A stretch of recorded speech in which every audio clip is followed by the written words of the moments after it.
7일 새벽 예배에 오신 모든 선창의 가족 여러분을 축복합니다. 오늘은 출애굽기 2장 1절에서 10절의 말씀을 함께 나누도록 하겠습니다. 하나님의 말씀을 함께 읽도록 하겠습니다.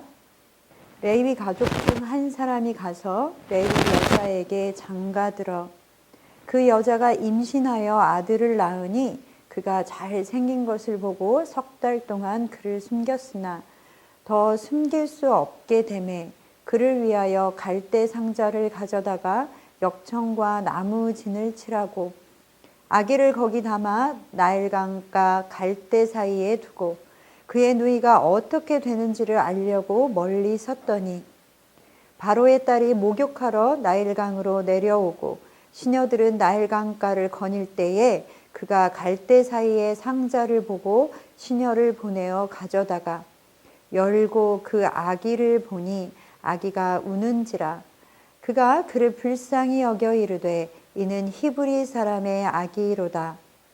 그의 누이가 바로의 딸에게 이르되 내가 가서 당신을 위하여 히브리 여인 중에서 유모를 불러다가 이 아기에게 젖을 먹이게 하리이까. 바로의 딸이 그에게 이르되 가라 하매 그 소녀가 가서 그 아기의 어머니를 불러오니 바로의 딸이 그에게 이르되 이 아기를 데려다가 나를 위하여 젖을 먹이라. 내가 그 싹쓸 주리니 여인이 아기를 데려다가 젖을 먹이더니 그 아기가 자라매 바로의 딸에게로 데려가니 그가 그의 아들이 되니라. 그가 그의 이름을 모세라 하여 이르되 이는 내가 그를 물에서 건져내었음이라 하였더라. 아멘. 오늘 출애굽기 2장의 말씀은 모세의 출생 기사로 시작하고 있습니다. 모세가 태어날 당시에 이스라엘 백성들은 이집트의 학대로 고통을 당하고 있었습니다. 요셉을 알지 못하는 왕이 이집트를 다스리게 되었고 이스라엘 사람들의 숫자는 점점 더 늘어나자 이집트 사람들은 불안감을 느끼고 이스라엘 사람들을 두려워하여 그들을 더욱더 심하게 학대했습니다. 이런 상황에 하나님께서는 레위 가족 중 한 사람을 조명하여 보여주십니다. 오늘 말씀 2장 1절에 레위 가족 중 한 사람이 가서 레위 여자에게 장가들어 라고 말씀하고 있습니다. 하나님께서는 이 시점에서 우리에게 그들의 이름조차 밝힐 필요마저 느끼지 않을 만큼 평범한 사람들에게서 백성을 구원할 구원자를 세우셨습니다. 이집트의 파라오는 유아 학살이라는 명령을 내렸지만 반대로 하나님께서는 새로운 생명을 태어나게 하심으로써 하나님의 일하심을 시작하셨습니다. 그 가정에 아들이 태어났습니다. 하나님의 말씀은 그 아이가 잘생겼다고 2절에 말씀하고 있습니다. 성경이 말하는 잘생겼다라는 것은 그저 단순히 외모가 잘생겼다라는 것만을 의미하지는 않습니다. 사도행전 7장 20절의 말씀에는 이 장면에 대하여 모세가 낳는데 하나님 보시기에 아름다운지라 라고 설명하고 있습니다. 여기서 사용된 이 잘생기다 라는 뜻은 단순히 육체적인 아름다움을 넘어 더 광범위한 의미를 지닌 단어로 특별하다, 특출하다 라는 뜻을 포함하는 단어입니다. 즉 하나님이 보시기에 아름다운지라 라는 말씀은 하나님의 일을 하기에 합당하다라는 것입니다. 모든 부모의 눈에는 자신의 자녀가 너무나 귀하고 아름답습니다. 그러나 오늘 이 모세의 부모들은 아들을 낳고 그가 잘생긴 것을 보고 석 달 동안 그를 숨겼습니다.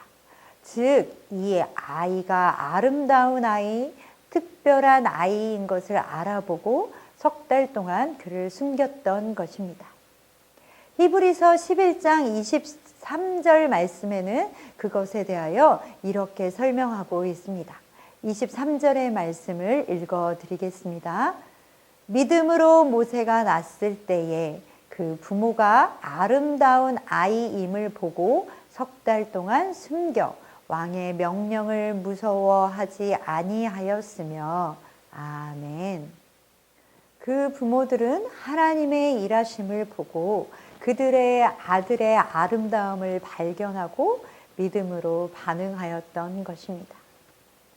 그리고 부모들은 더 담대하게 믿음으로 반응하게 되었습니다. 아이가 자라 더 이상 숨겨서 키울 수 없는 상황이 되자 이들은 이 아이를 하나님의 손에 철저하게 온전하게 맡겼습니다. 역청과 나무진을 발라서 물이 들어오지 않도록 갈대 상자를 만들고 그 갈대 상자를 나일 강가에 가져다 놓았습니다.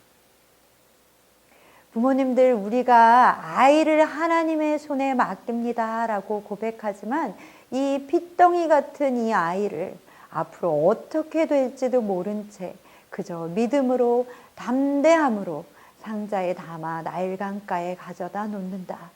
이것은 정말 하나님의 계획하심을 철저히 신뢰하며 하나님의 손에 그 아이의 생명을 맡기지 않고는 불가능한 것입니다. 부모들에게 있어서는 한치 앞을 내다보지 못한 채 나의 사랑하는 자녀, 그것도 갓난쟁이를 내어놓는 것보다 어쩌면 자신의 생명을 내어놓는 것이 더 쉬운 일일 것입니다. 그러나 우리가 반드시 기억할 것은 우리 하나님은 역사를 주관하시는 분이시며 사람의 한 생명도 그리고 우리의 한순간 한순간까지도 주관하시는 하나님이시라는 것을 기억해야 합니다. 믿음으로 사는 사람들과 자신의 백성들을 위해 하나님께서는 변함없이 일하고 계십니다. 우리는 그 히브리 아이의 탄생을 보며 하나님께서 믿음의 사람들을 위해 어떻게 일하시는지 더 깊이 볼 수 있습니다.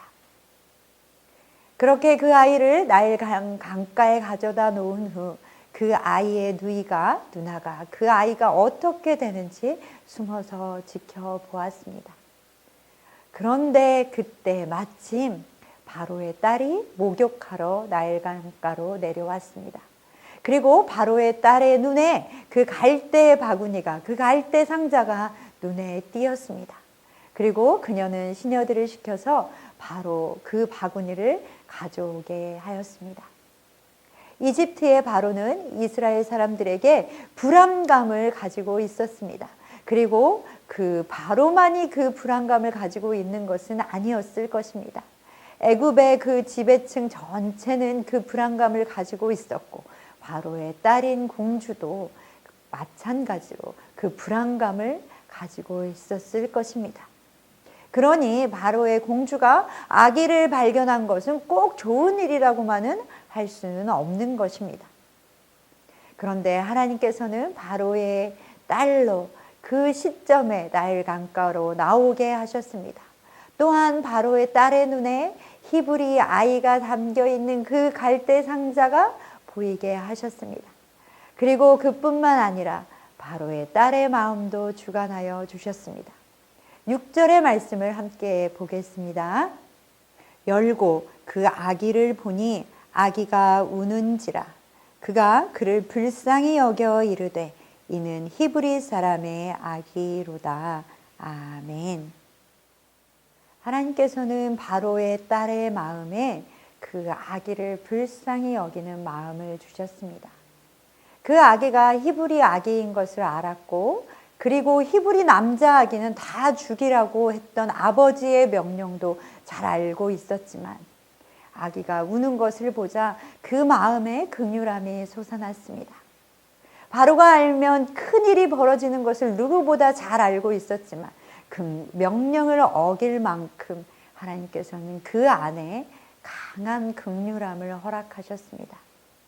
그리고 바로의 딸은 결국 히브리 여인 중에 한 유모를 불러다가 젖을 먹이게 하고 필요한 것을 그리고 돈까지 제공하면서 젖을 뗄 때까지 그 아이를 숨겨 키우게 했습니다. 이 모든 것이 하나님의 일하심이며 하나님의 계획하심이었습니다. 하나님은 역사를 주관하시는 분이시며 또한 사람의 마음까지도 주관하시는 분이십니다. 하나님께서는 자신의 사람들이 하나님을 신뢰하며 믿음으로 나오기를 원하십니다. 우리는 야곱의 이야기도 너무나 잘 알고 있습니다. 야곱은 자신의 형 에서를 피해서 도망갔다가 다시 고향으로 돌아오면서 어떻게 형의 마음을 누그러뜨릴 수 있을까? 어떻게 형의 마음을 풀어줄 수 있을까? 여러 가지 방법을 강구했습니다. 그런데 야곱을 죽이려 했던 에서가 동생을 만났을 때에는 오히려 에서의 마음에 혈육의 정이 솟아나 둘은 부둥켜 안고 눈물을 흘리며 서로 그 회포를 풀었습니다. 밤새 기도한 야곱을 긍휼히 여기신 하나님께서 에서의 마음을 만지셨던 것입니다. 잠언 16장 7절은 이렇게 말씀하십니다.